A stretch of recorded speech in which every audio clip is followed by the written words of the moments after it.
Hello everybody, this is Sister Mary with Homesteading Haven, and this is a quick update on moving our chicks.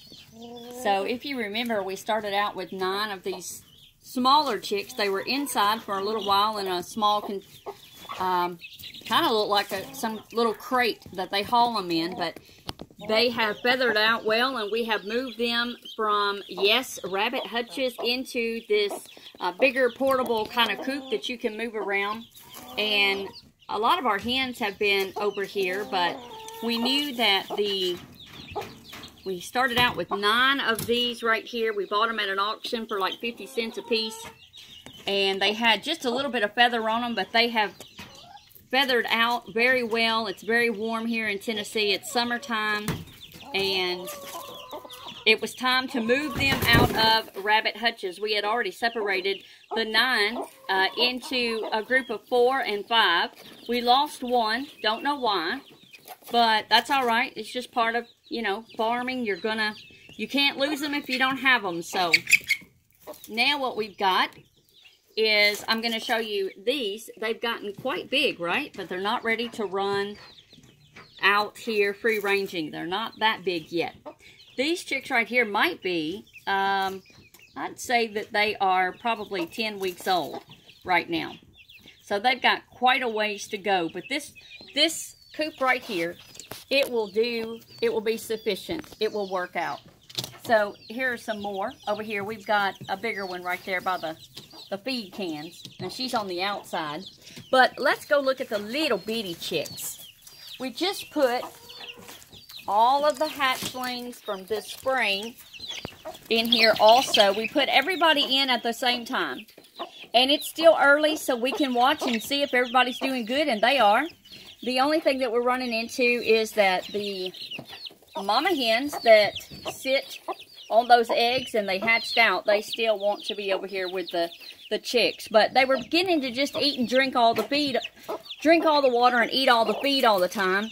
And so I thought, I'm going out about 3 times a day to make sure everybody's still got plenty of food and water. And it's time for these hens to come out because the birds have feathered out. All the chicks have beautiful, they're feathered out. They don't need the hens to keep them warm anymore.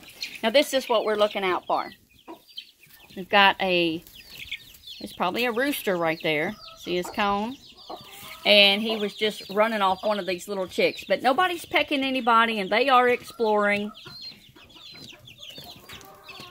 So we're going to watch them throughout the day. They've already knocked over one of these little feed buckets, and there's their water. I'm going to have to tie it up in just a few minutes so they don't get a bunch of shavings in. And there is some feed in that little made up right there on the door.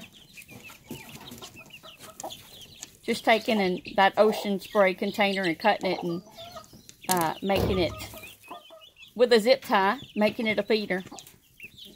But everybody's doing good. And you are able to purchase from Tractor Supply or Rural King, whatever, an auction, these chicks, and they can be right here, this feathered out size, when they're probably about, I'd say, 6 weeks old right here. So these guys were just a little ahead of them. But as you see, these right here never had a hen with them. We just kept the food and water to them, and they had already feathered out, just like these little ones right here are feathered out. They were about like that when we got them. Maybe a little smaller. You can go back to some previous videos to see. But you hear the little chicks calling and talking to Miss Rhode Island Red here that did a fantastic job laying on these chicks. If you go back a few videos, we were at Rural King one day and they had some for $2 a piece. So we went ahead and added 3 each to the chicks to give a little bit more. And these mamas, they adopted them and kept them warm and taught them how to get water out of the water and how to scratch, you know, the ground. So we're very pleased. All right, guys, this is Sister Mary with Homesteading Haven. And join us again next time for another adventure. Remember, when you believe in Jesus Christ, greater is He that is in you than he that is in the world.